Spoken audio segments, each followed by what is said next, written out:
ایسا کام کیا جائے، یعنی ترجیحات ایسی طے کر لی جائیں کہ جو بہت ضروری ہے اور جس کے اثرات جلدی نکلنے والے ہیں، اور جو آپ کے لیے لازمی ہے آپ سب سے پہلے اس کو ترجیح پر رکھیں اور آپ اس کو سر انجام دیں۔ اور پھر یہ کہ رسول اللہ صلی اللہ علیہ وسلم کا بر وقت اور فوری فیصلہ، یہ تیسرا نقطہ اور تیسری بات ہمیں سامنے آتی ہے کہ اگر مثال کے طور پر کوئی ہجرت کا معاملہ ہے یا غزوات ہیں یا معاہدات ہیں، یہ تین باتیں ہیں، یعنی معاہدات ہو گئے، غزوات ہو گئے اور ہجرت ہو گئی۔ آپ دیکھیے کہ کس طرح رسول اللہ صلی اللہ علیہ وسلم نے اس کے لیے بر وقت آپ نے فیصلہ فرمایا اور فوری فیصلہ فرمایا۔ انگلش میں کہتے ہیں کہ جسٹس ڈیلیڈ جسٹس ڈینائڈ، کہ اگر کوئی فیصلہ یا کوئی عدل، کوئی انصاف کا معاملہ اگر اس کو آپ مؤخر کرتے ہیں تو گویا کہ آپ اس کا انکار کرتے ہیں۔ تو لہٰذا رسول اللہ صلی اللہ علیہ وسلم کی سیرت سے ہمیں یہ بھی معلوم ہوتا ہے کہ بر وقت اور فوری فیصلہ، اور پھر اعتدال اور توازن، یہ بھی سیرت سے ہمیں معلوم ہوتا ہے، یعنی عبادات ہیں تو ان میں بھی ایک اعتدال اور ایک توازن ہمیں نظر آتا ہے، اور اسی طرح معاشرتی تعلقات ہیں ان میں بھی توازن ہے، دعوت اور تعلیم کا معاملہ ہے تو اس میں بھی بیلنس ہے، سیر و تفریح ہے، یعنی اس وقت سیر و تفریح یہی ہوتی تھی کہ رسول اللہ صلی اللہ علیہ وسلم صحابہ کے ساتھ نکل جایا کرتے تھے، یعنی واک کرتے تھے۔ سیر و تفریح یہ ہوتی تھی کہ جیسے کشتی، ریسلنگ ہو جانا، آپس میں جس طرح تیر اندازی کرنا، تو یہ ایک سیر و تفریح کا معاملہ، یا بیٹھ کر ایک دوسرے کو زمانہ جاہلیت پرانی باتیں بھی صحابہ رسول اللہ کے سامنے ذکر کرتے تھے، اور آپ صلی اللہ علیہ وسلم کو ایسی باتیں سناتے جس سے آپ ہنستے اور مسکراتے تھے، تو یہ سیر و تفریح بھی تھی، لیکن اس میں اعتدال اور توازن۔ یہ نہیں ہے کہ اتنا مذاق کرو، بیٹھے رہو اور اپنا وقت ضائع کرتے رہو، ہنستے رہو بیٹھ کر، نہیں، یہ بھی انسانی ضرورت ہے کہ انسان ہنستا ہے، مذاق کرتا ہے، لیکن اس میں توازن اور اعتدال یہ ضروری ہے۔ رسول اللہ صلی اللہ علیہ وسلم نے فرمایا کہ اِنَّ لِجَاسَدِکَ عَلَيْکَ حَقًّا، کہ تجھ پر تیرے جسم کا بھی حق ہے۔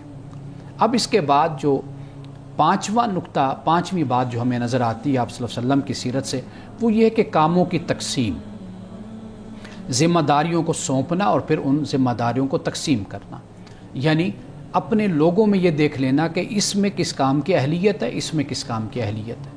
جو جس کی اہلیت رکھتا ہے اور جس کی مہارت رکھتا ہے اس کو وہی کام سپرد کر دینا کہ وہ اس کو سر انجام دے، یہ بہت ضروری ہوتا ہے۔ آپ کسی ادارے میں ہیں، کسی نظم میں آپ اگر رہتے ہیں تو آپ ہمیشہ اس چیز کو ہنٹ کیجئے، آپ تلاش کیجئے کہ آپ کے دوستوں میں، احباب میں، آپ کے ساتھ رہنے والوں میں، آپ کے جو وابستہ لوگ ہیں ان میں کیا خوبی ہے، ان میں کیا صلاحیت ہے، ان کو اس کے مطابق کام آپ سپرد کریں، تو اس سے آپ کا نظم مضبوط ہوتا ہے، آپ کا ادارہ بہترین طریقے سے کام کرتا ہے۔ تو رسول اللہ صلی اللہ علیہ وسلم کی یہ پانچویں بات۔ اب آخری بات میں آج کی بیان کرتا ہوں، وہ یہ ہے کہ فارغ وقت کو کس طرح قیمتی بنایا جائے۔ یہ سب سے بڑا مسئلہ ہوتا ہے ہمارے لیے، اس لیے کہ جب ہم فارغ ہوتے ہیں تو ہم اپنے وقت کو، اس فراغت کے وقت کو ضائع کرتے ہیں، ویسٹ کرتے ہیں، اور کسی طرح کی بھی کوئی اس وقت ایسی مصروفیت تلاش نہیں کرتے کہ جو کنسٹرکٹیو ہو، جو پازیٹیو ہو، جس سے کوئی نتیجہ نکل سکے۔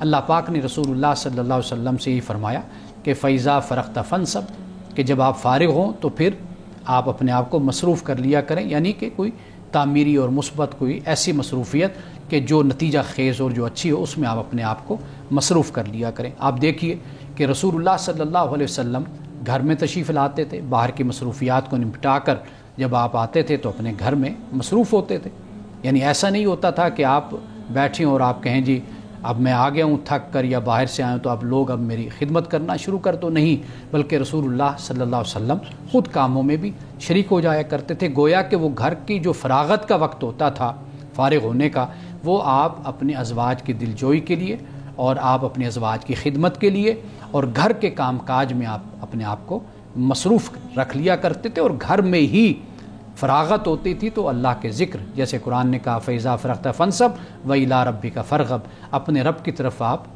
رغبت کیجیے، اپنے رب کی طرف متوجہ ہو جائیے۔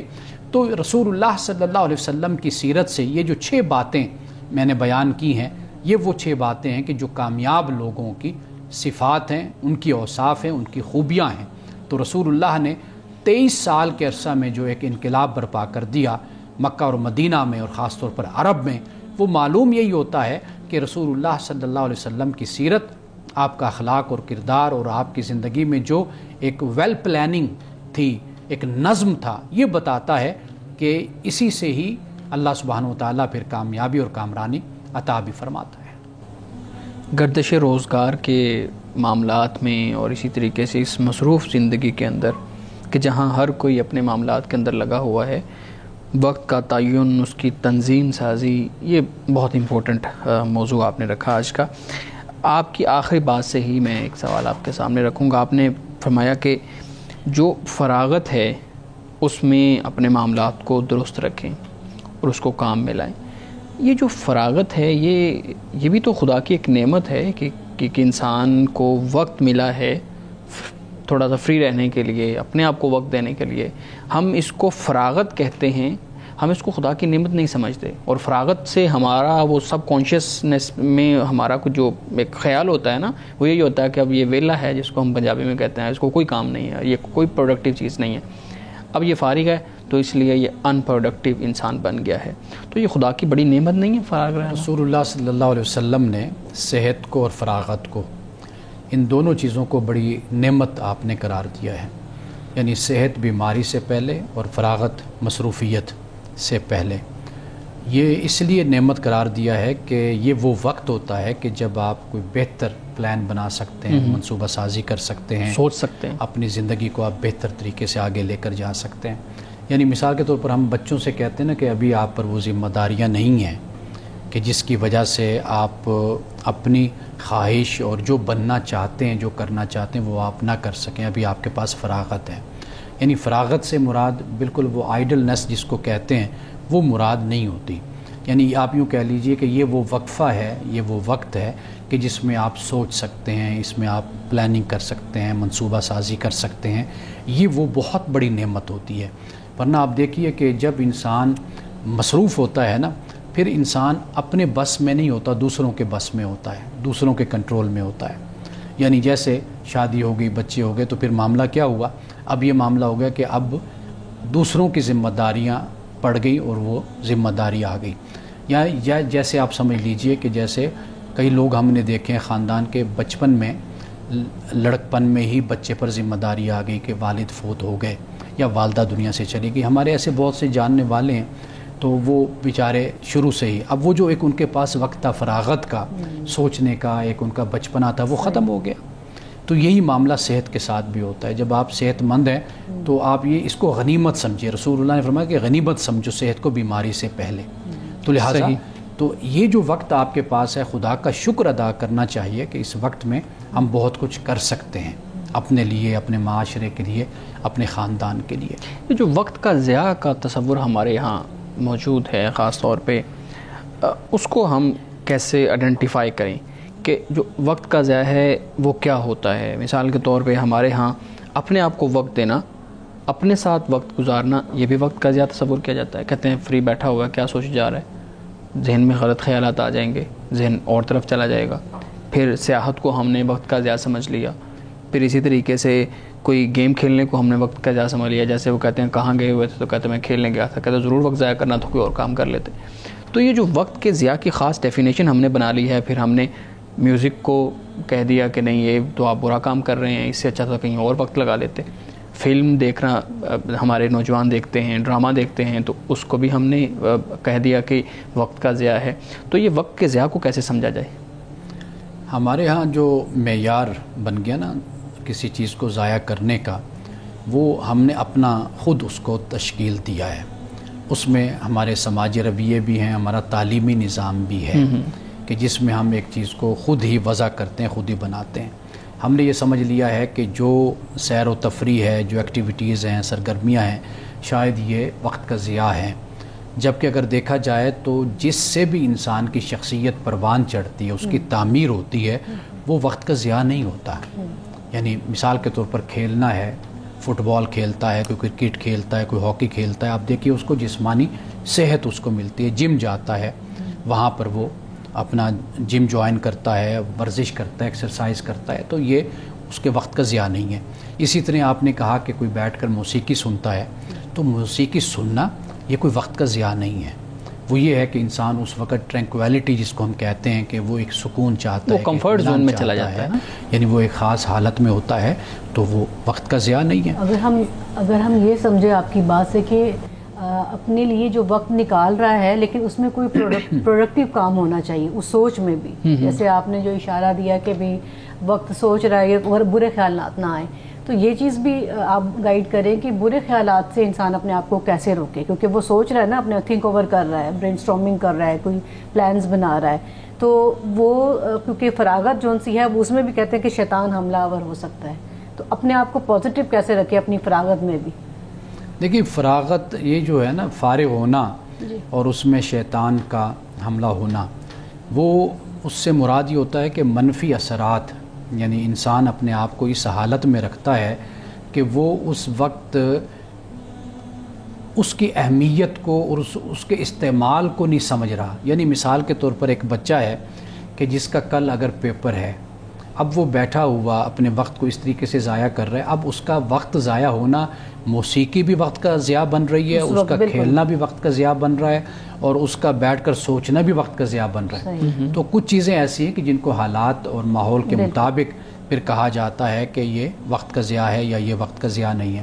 یعنی مثال کے طور پر اگر کل کسی نے سفر کرنا ہے اور اس نے اپنے سفر کو شروع کرنا ہے, لیکن اس سے پہلے اس نے ابھی تک اپنی بکنگ نہیں کروائی اور اس نے ٹکٹ نہیں لی, اب معاملہ اصل یہی ہو جاتا ہے نا کہ پھر اب وہ اس نے کسی منزل تک پہنچنا ہے, وہاں پر کوئی کام سر انجام دینا ہے, اب وہ بیٹھا ہوا ہے, بے شک وہ کسی کام میں ہوگا, آپ کہیں کہ کیوں وقت ضائع کر رہے ہو, حالانکہ وہ مصروف ہے, آپ اس کو دیکھ رہی ہیں کہ وہ مصروف ہے, لیکن اس کے باوجود آپ اس کو کہہ رہے ہیں کیوں وقت ضائع کر رہے ہو. بالکل صحیح. تو گویا کہ وجہ کیا, وجہ یہ ہے کہ جو آپ کی ترجیح اور پریورٹی ہے اس لحاظ سے اگر آپ دیکھتے ہیں تو اس کا یہ کام وقت کے ضیاع میں شمار ہوتا ہے.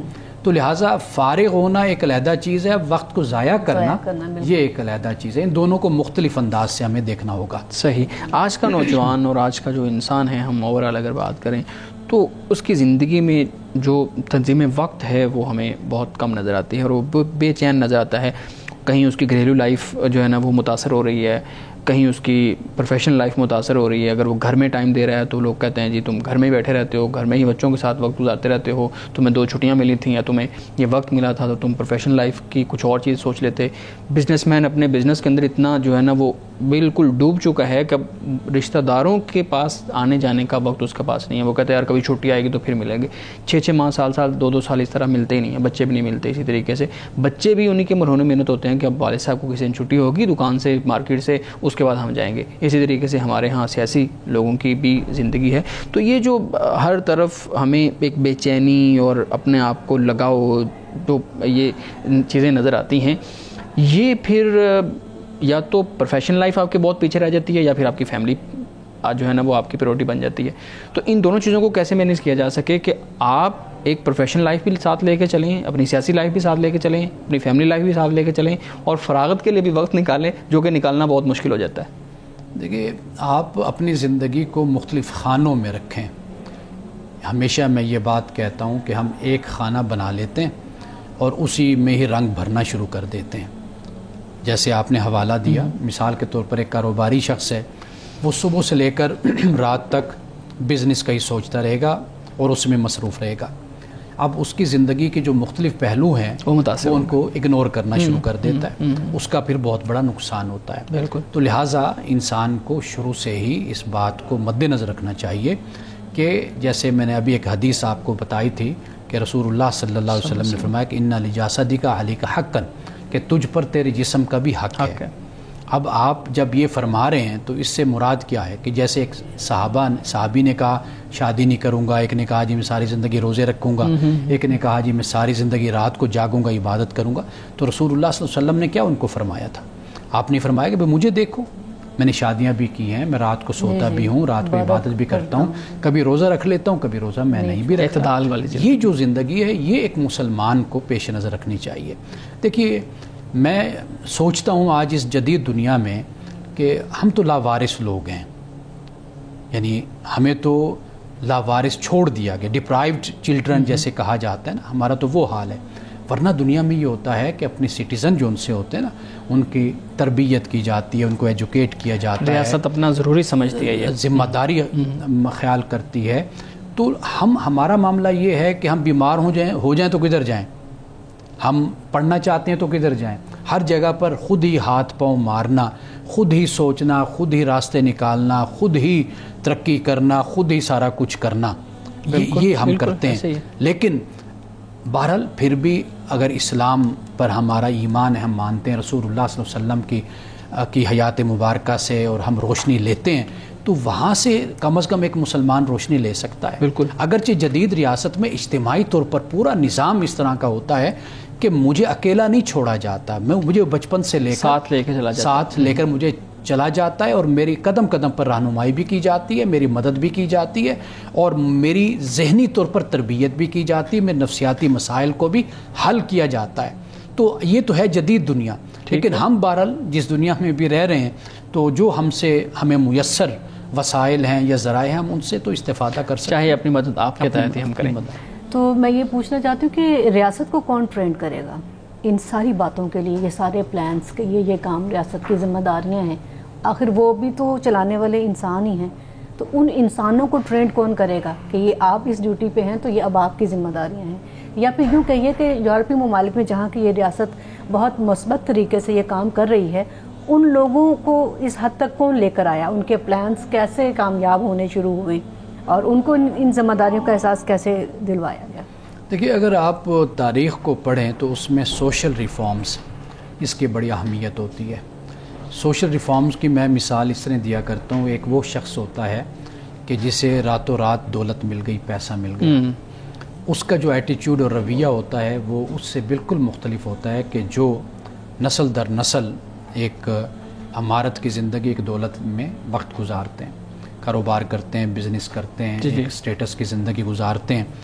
وہ اس کا رویہ اور اس کے رویے میں زمین آسمان کا فرق ہوتا ہے. بالکل صحیح. سوشل ریفارمز قوموں کو اس طرح بناتے ہیں. ایک ہوتا ہے کہ آپ کے تیل کے کنویں نکل آتے ہیں, آپ یکدم امیر ہو جاتے ہیں, ایک یہ طریقہ ہوتا ہے. ایک یہ ہوتا ہے کہ آپ سوشل ریفارمز کرتے ہیں, معاشرہ گریجولی آگے بڑھتا ہے, ترقی کرتا ہے. قومیں جب اس طرح آگے بڑھتی ہیں تو پھر آپ دیکھتے ہیں کہ ان کے رویوں میں, ان کے طریقوں میں ایک ٹھہراؤ آپ کو نظر آتا ہے, قانون کی پابندی نظر آتی ہے, وہاں پر آپ کو ایک سلجھاؤ نظر آتا ہے. ایک تو سوشل ریفارمز بڑی اہم ہوتی ہیں. جہاں تک آپ نے یہ بات کی, دیکھیے ریاست کو چلانے والے لوگ ہوتے ہیں, اور جو ذمہ داریاں دی جاتی ہیں ان ذمہ داریوں کا ایک کرائٹیریا ہوتا ہے, ایک معیار ہوتا ہے. ہمارے معاشرے سے یہ لوگ آگے بڑھتے ہیں اور ان کی تربیت ہوتی ہے, ان کی تعلیم ہوتی ہے, پھر ان کو یہ ذمہ داریاں دی جاتی ہیں. یہ کوئی آنن فانن, کوئی اچانک یہ سارا نظام تشکیل نہیں پاتا, نہ وجود میں آتا ہے. تو لہٰذا جب ہم ریاست کی بات کرتے ہیں تو ریاست کوئی ایسی چیز نہیں ہے. ریاست میں کام کرنے والے افراد ہوتے ہیں. وہ افراد جن عہدوں پر آتے ہیں وہ اپنے اس کے باقاعدہ پس منظر اور بیک گراؤنڈ رکھتے ہیں جس سے وہ تربیت لے کر آتے ہیں. جب وہ آگے آتے ہیں تو پھر جب ایک شخص جو ان سا ہے ایک رسپانسبلٹی کو لیتا ہے تو پھر اس کی ذمہ داری یہ بن جاتی ہے کہ جو اس کی ذمہ داری ہے وہ اس کو بہتر طریقے سے ادا کریں. تو ریاست پھر اس طریقے سے اپنے معاملات کو حل بھی کرتی ہے, اپنے فرائض کو ادا بھی کرتی ہے. امان صاحب, آج کے دور میں اکثر یہ بات سننے میں آتی ہے, لوگ کہتے ہیں اب تو وقت میں برکت ہی نہیں رہی, اب وہ وقت کیسا رہا. کیا یہ جملہ ٹھیک ہے یا ہماری سوچ کو درست کرنے کی ضرورت ہے؟ وقت کو کبھی بھی برا نہیں کہنا چاہیے. منع کیا گیا ہے وقت کو, زمانے کو کہ آپ برا کہیے. اصل معاملہ یہ ہے کہ انسان اپنے آپ پر نظر ڈالے, اپنا احتساب کرے. وقت ویسا ہی ہے, اس میں برکت بھی ویسے ہی ہے, سب کچھ ویسے, سارے معاملات ویسے ہی چل رہے ہیں.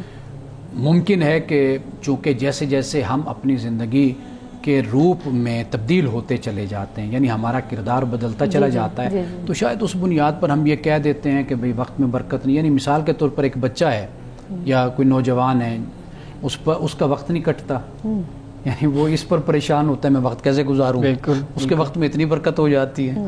دوسری طرف ہم جیسے جو لوگ ہوتے ہیں, ماں باپ جیسے ہیں, استاد ہیں, ذمہ داریاں جو گلے انسان کے آ جاتی ہیں بھی ہر صورت میں ادا کرنی. ایک تو خوش دلی کے ساتھ ذمہ داری کچھ ہوتی ہے کہ واضح بات ہے کہ وہ ادا کرنی ہوتی ہے انسان. اب اس میں پھر جب اتنا بندہ مصروف ہوتا ہے تو پھر ایسے لگتا ہے کہ بھئی کب صبح ہوئی کب شام ہوئی, پتہ ہی نہیں چلا, پتہ نہیں چلا. تو اب وہ کہتا ہے جی پتہ نہیں وقت میں برکت نہیں, پہلے بڑی برکت ہوا کرتی تھی.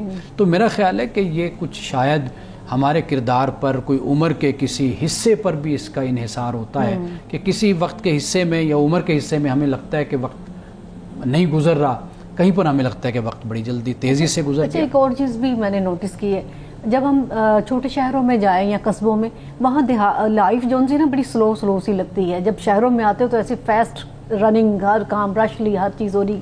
کیا یہ درست ہے یا میں نے غلط اس چیز کو تجزیہ؟ نہیں، یہ بات آپ کی ٹھیک ہے. لائف جو ہے وہ یہاں پر فاسٹ ہے شہروں میں. اگر آپ باہر دنیا میں آپ گئی ہیں تو وہ اس سے بھی زیادہ تیز نظر آتی ہیں. جب آپ یورپ سے ادھر آتے ہیں یا دبئی سے آپ ادھر آئیں تو آپ کو یہاں پر ایسے لگتا ہے کہ بہت ہی سلو لوگ کام کرتے ہیں، سلو چلتے ہیں، تو ذمہ داریاں ادا کرتے ہیں. تو یہ میرا خیال ہے کہ یہ کچھ ایک لائف سٹائل پر بھی اس کا انحصار ہوتا ہے، اور پھر انسان کی مصروفیت اور شعبے اور پیشہ، تو اس پر بھی کافی لائف سٹائل سے یاد آیا کہ جو یہ آج کل بچے، نوجوان، حتیٰ خواتین بھی اور مرد حضرات بھی فری لانسنگ کا جو کام کر رہے ہیں، انٹرنیٹ پہ مختلف پروجیکٹس ان کے پاس ہوتے ہیں، تو وقت کی بات ہو رہی ہے تو رات گئے دیر تک بیٹھے ہوا کام کرتے رہتے ہیں کہ ہمارے کلائنٹس جو ان سے جو ایسے ملکوں سے تعلق ہے جہاں پہ ہمارا 8, 10, 12 گھنٹوں کا فرق ہوتا ہے. تو یہ تو بڑا ایک بے قاعدگی سی زندگی میں آ گئی ہے اس طرح کے انٹرنیٹ کے دور کی وجہ سے. دیکھیے، اصل جو زندگی ہے، آئیڈیل لائف، وہ یہی ہے کہ آپ اپنے دن اور رات کے حساب سے زندگی گزارتے ہیں. یعنی رات اللہ نے بنائی ہے وہ سونے کے لیے، آرام کے لیے بنائی ہے. دن بنایا ہے قرآن پاک نے جس کو کہا کہ معاش کے لیے اللہ نے دن کو بنایا، بھاگ دوڑ کریں، جاگیں، کام کریں. اب لیکن چونکہ جب آپ نے دنیا کے ساتھ چلنا ہے اور اس دنیا کے ساتھ کہ جس کے ساتھ چلنے پہ آپ مجبور ہیں اپنی معاشی ترقی کے حوالے سے اور استحکام کے حوالے سے، تو وہاں پر پھر مجبوری ہے کہ آپ اس طریقے سے آپ کو زندگی گزارنی ہے کہ آپ رات کو جاگتے ہیں اور آپ کو دن کو آپ کو پھر سونا ہوتا ہے. لیکن بہرحال اس کے بہت گہرے اثرات ہیں انسانی وجود پر، انسانی جسم پر، انسانی مزاج اور نفسیات. لیکن ہم یہ بھی تو سمجھ سکتے ہیں کہ یہ جو آپ نے بیان کیا کہ جو سکون ہے وہ رات میں ہے، تو یہ بھی تو ممکن ہے کہ ہم یوں سمجھ لیں کہ جو سکون کا وقت ہے ہم اس کو رات تصور کر لیتے ہیں، یعنی اس کو ہم تصور کر لیتے ہیں کہ یہ ہمارے لیے رات ہے، کیونکہ اب یہ گلوبل ورلڈ دنیا بن گئی ہے. اب دن اور رات کا جو متعین ہے وہ تو ختم ہو چکا ہے ایک طرح سے کاروبار کے اندر، اپنے معاملات کے اندر، معاش کے اندر. تو کیا ایسا نہیں ممکن ہے ہم سمجھ لیں کہ جب ایک شخص آرام کر رہا ہے تو وہ اس کے لیے اصل میں رات ہے، کیونکہ وہ رات کو جاگ کے سارا دن سو کے بھی اپنی زندگی 15-20 سال سے اچھی گزار رہا ہے، تو اس کا مطلب ہے کہ اس کے لیے تو نقصان دہ کچھ بھی نہیں ہوا. دیکھیے، اگر ہمارے سوچنے سے یا سمجھنے سے ایسا ہوتا ہے تو سبحان اللہ. لیکن بات یہ ہے کہ جب آپ میڈیکلی دیکھتے ہیں، ڈاکٹر سے آپ بات کریں، حکماء سے بات کریں، تو وہ پھر آپ کو بتاتے ہیں کہ آپ کے دن کی کیا اہمیت ہے، اور رات کا سونا اور رات کو آرام کرنا اور جلد سونا، اس کے کیا اثرات انسانی وجود پر ہوتے ہیں. صحیح.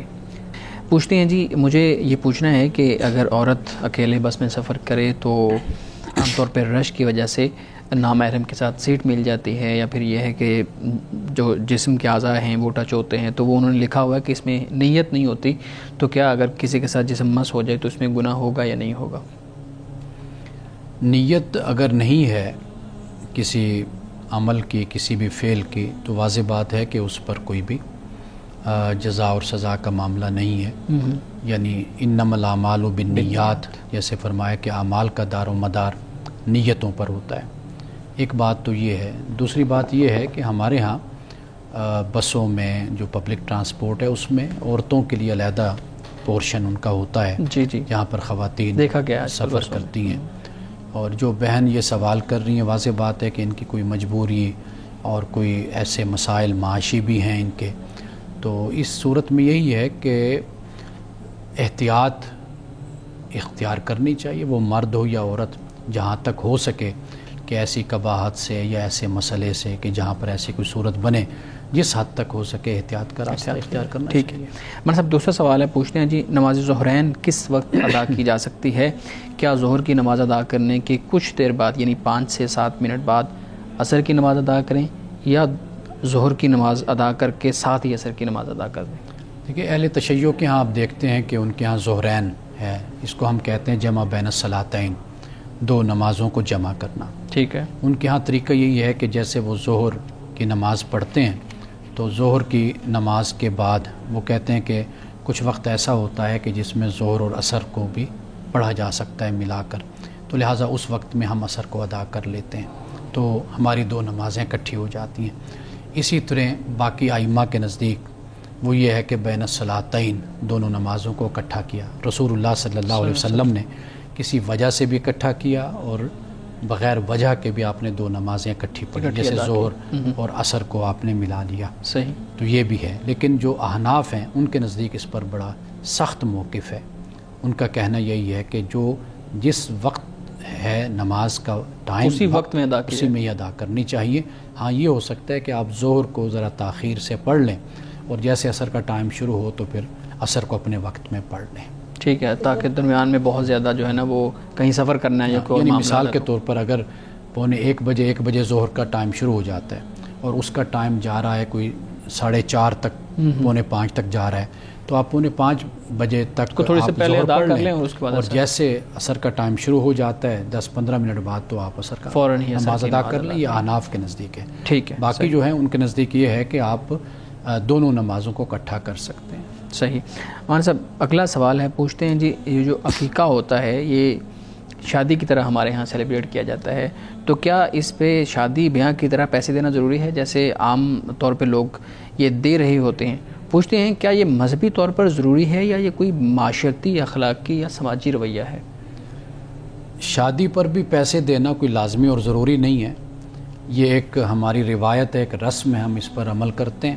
ٹھیک، یہ ایک اس پہلو سے بھی ہوتا ہے کہ جس کی شادی ہے بچے کی ہے، والدین کو سپورٹ ہو جاتی ہے، بچے کو تحفہ ایک مدد ہو جاتی ہے، یہ بھی ایک رسم ہے ہمارے یہاں، لیکن اس کو اپنے اوپر اس طریقے سے مسلط نہیں کرنا چاہیے کہ جس سے شادی والے کے لیے بھی مسئلہ بن جائے اور جو وہاں پر شرکت کرے اس کے لیے بھی ایک مسئلہ بن جائے۔ صحیح، مولانا صاحب شادی کیسے لگتی ہے جب گفٹ نہ دیا جائے اور تحفہ نہ اچھا، دیا۔ عقیقے پہ بات ہو رہی ہے تو میں یہ بھی پوچھ لوں کہ یہ جو عقیقہ ہے یہ آپ وضاحت کر دیں، یہ ضروری ہے؟ لوگ سمجھتے ہیں کہ بہت ضروری ہے، اور پھر یہ بھی لوگ سمجھتے ہیں کہ جو بیٹا ہے یعنی جو میل ہے، بوائے ہے، اس کے لیے 2 جانور آپ نے کرنے ہی کرنے ہیں، 2 بکرے کرنے ہیں۔ عام طور پر لوگ ایک اس لیے نہیں کرتے، کہتے ہیں جی سنت یہ ہے کہ رسول اللہ نے حکم دیا، آپ نے فرمایا کہ 2 کرنے چاہیے تو اس لیے ہم 2 کر رہے ہیں۔ تو آپ ایک تو اس کی حیثیت بیان کر دیجیے گا اور دوسرا یہ 2 جانوروں والی بھی بات وضاحت کر دیں۔ دیکھیے یہ عرب کی ایک رسم تھی، ایک طریقہ تھا، رسول اللہ صلی اللہ علیہ وسلم نے بھی اس کو ادا فرمایا، اس لیے ہم اس کو سنت کہتے ہیں۔ ٹھیک ہے، اور یہ جو 2 بکرے یا ایک بکرا بچی کی طرف سے، اس کا کوئی تصور نہیں ہے، کوئی لازم اور ضروری نہیں ہے۔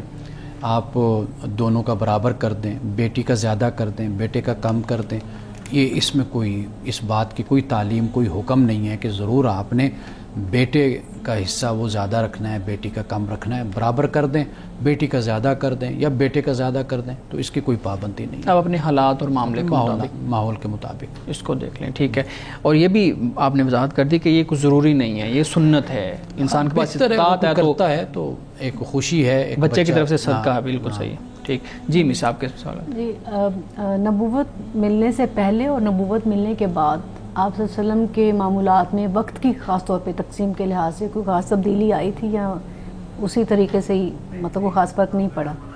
دیکھیے فرق تو واضح بات ہے کہ پڑا، اس لیے کہ آپ صلی اللہ علیہ وسلم نبوت کے اعلان سے پہلے یا نبوت کے منصب پر فائز ہونے سے پہلے آپ کی جو زندگی تھی، ایک تو وہاں کی جو اجتماعی زندگی تھی اس میں آپ کی شراکت بھی تھی، جی ہمیں یہ بھی ثبوت ملتا ہے کہ آپ نے تجارت بھی کی، آپ نے کاروبار بھی کیا، جی جی یہ بھی اس کا بھی ہمیں ثبوت ملتا ہے۔